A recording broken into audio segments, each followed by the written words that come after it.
બનાસકાંઠા જિલ્લામાંથી વિભાજન થયેલા નવા વાવથરા જિલ્લામાં ભારતીય જનતા પાર્ટી દ્વારા પ્રમુખ તરીકે નરેશ ઠાકોરને જવાબદારી સોંપવામાં આવી।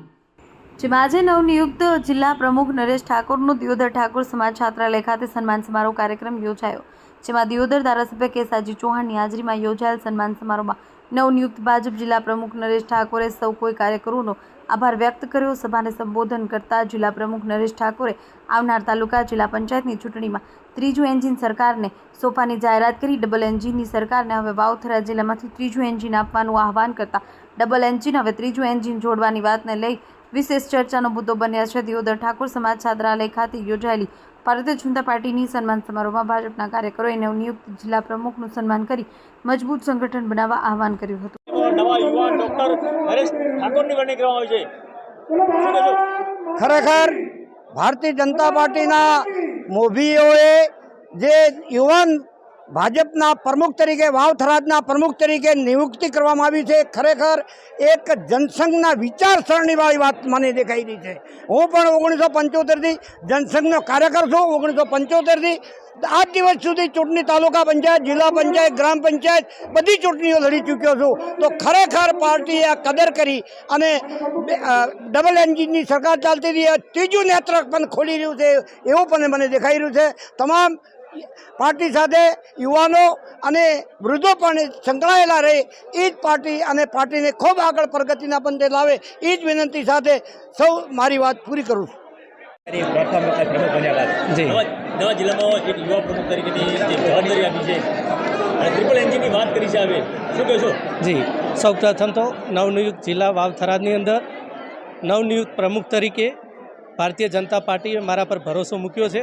એ માટે કેન્દ્રીય નેતૃત્વમાં આપણા દેશના યશસ્વી પ્રધાનમંત્રી નરેન્દ્રભાઈ મોદી સાહેબ, દેશના ગૃહમંત્રી અમિતભાઈ શાહ સાહેબ તેમજ ભારતીય જનતા પાર્ટીના રાષ્ટ્રીય અધ્યક્ષ નીતિન નવીનજી અને ગુજરાતનું નેતૃત્વ ગુજરાત ભારતીય જનતા પાર્ટીના અધ્યક્ષ જગદીશભાઈ વિશ્વકર્મા સાહેબ, ગુજરાત સરકારના મુખ્યમંત્રી ભૂપેન્દ્રભાઈ પટેલ સાહેબ, ડેપ્યુટી સીએમ હર્ષભાઈ સંઘવી સાહેબ તેમજ સંગઠન મહામંત્રી રત્નાકરજીનો ખૂબ ખૂબ આભાર માનું છું કે આટલી નાની ઉંમરે ભારતીય જનતા પાર્ટીના વાવથરા જિલ્લાના પ્રમુખ તરીકેની મને જવાબદારી આપી છે। જી, ચોક્કસ આપણા બધાને ખ્યાલ જ છે કે પંચાયતથી પાર્લામેન્ટ સુધી ભારતીય જનતા પાર્ટીનું સરકાર અત્યારે છે। એ જ રીતે જેમ કે રાજ્ય અને કેન્દ્રની અંદર ભારતીય જનતા પાર્ટીની સરકારનું નેતૃત્વ છે, એ જ રીતે તાલુકા જિલ્લા પંચાયતની ચૂંટણી આગામી સમયે આવી રહી છે। તો જ્યારે ડબલ એન્જિનની સરકાર હતી ત્યારે વાવથરા જિલ્લામાંથી એક ત્રીજું એન્જિન અમે જોડવા જઈ રહ્યા છીએ અને ચોક્કસ મને ભરોસો છે કે આ ભારતીય જનતા પાર્ટીના કાર્યકર્તાઓનો સંઘર્ષ અને મહેનત આમાં રંગ લાવશે અને ભારતીય જનતા પાર્ટીનો ભગવો લહેરાશે અને જિલ્લા અને તાલુકા પંચાયત ભારતીય જનતા પાર્ટીની બનશે। જી, નાની ઉંમર છે, મોટી જવાબદારી છે। મારી જોડે અસંખ્ય લાખો કાર્યકર્તા ભારતીય જનતા પાર્ટીના જોડાયેલા છે। ઉંમર જવાબદારી મારી છે, પણ મારી સાથે તાકાત ભારતીય જનતા પાર્ટીના કાર્યકર્તાની છે। નવરચિત જિલ્લો છે, આગામી સમયમાં સ્થાનિક સ્વરાજની ચૂંટણીઓ આવી રહી છે, કયા એવા મુદ્દાઓ છે કે જે વાવથરા જિલ્લાને ભાજપ પ્રથમ જિલ્લા પંચાયત બનાવશે? ભાજપ એવા કયા મુદ્દા હશે?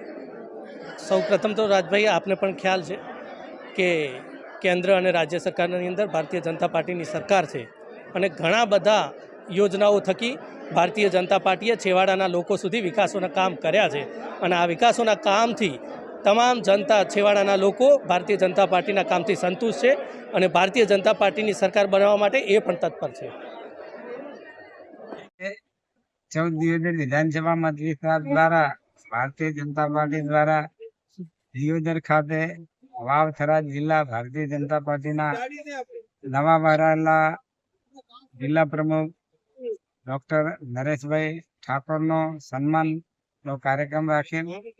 આ પ્રસંગે ઓલ ઇન્ડિયા ભારતીય જનતા પાર્ટીના રાષ્ટ્રીય અધ્યક્ષ નીતિન નવીનજી, આપણા યશસ્વી વડાપ્રધાન આદરણીય નરેન્દ્રભાઈ મોદી સાહેબ, ગૃહમંત્રી આદરણીય અમિતભાઈ શાહ સાહેબ, રાજ્યના મુખ્યમંત્રી આદરણીય ભૂપેન્દ્રભાઈ પટેલ સાહેબ, ગુજરાત પ્રદેશ ભારતીય જનતા પાર્ટીના અધ્યક્ષ આદરણીય જગદીશભાઈ વિશ્વકર્મા સાહેબ, નાયબ મુખ્યમંત્રી આદરણીય હર્ષભાઈ સંઘવી સાહેબ અને પ્રદેશના સંગઠન મહામંત્રી આદરણીય રત્નાકરજીએ આ નરેશભાઈને જે પ્રમુખ તરીકે એમની નિયુક્તિ કરી એ બદલ મોવડી મંડળનો હું આ વિસ્તારની જનતા વતી આભાર માનું છું. નરેશભાઈને ખૂબ શુભેચ્છાઓ પાઠવું છું અને એમના નેતૃત્વની અંદર આ જિલ્લાની અંદર સંગઠન ખૂબ મજબૂત થાય અને બધી આવનારી ચૂંટણીઓમાં ભારતીય જનતા પાર્ટીનો વિજય થાય એવી શુભેચ્છાઓ પાઠવું છું. સૌનો આભાર. ભારત માતા.